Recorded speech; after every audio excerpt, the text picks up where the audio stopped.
আজ সকাল সকাল আমাদের নিজেদের ভুট্টার জমিতে চলে আসলাম। ভুট্টা গাছগুলা ভাবলাম আপনাদের দেখাবো। তো সকাল সকাল ব্যায়াম ট্যায়াম করে এখন রাস্তা দিয়ে যাচ্ছে আমাদের ভুট্টা জমিতে। তো কেমন আছো আপনারা? আমি আরাফাত খান, আমার চ্যানেলের নতুন একটি মিনি ব্লগে আপনাদের সবাইকে জানাই স্বাগতম।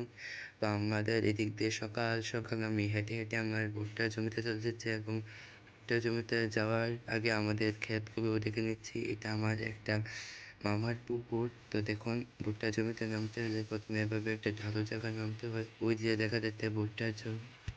আমাদের 3টা জমিতে 3 ধরনের ভুট্টা গাছ করা হয়েছে।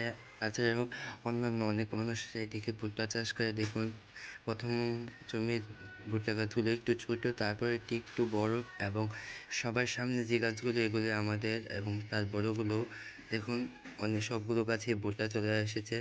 এক একটা গাছে 2-3টা করে ভুট্টা এসেছে। অনেক সুন্দর সুন্দর ভুট্টা, আর ভুট্টার ফুল কিন্তু দেখতে অনেক সুন্দর। তো এখান থেকে আমরা কয়েকটা ভুট্টা গাছ তুলে বাড়িতে নিয়ে যাব, বাড়িতে লাগানোর জন্য।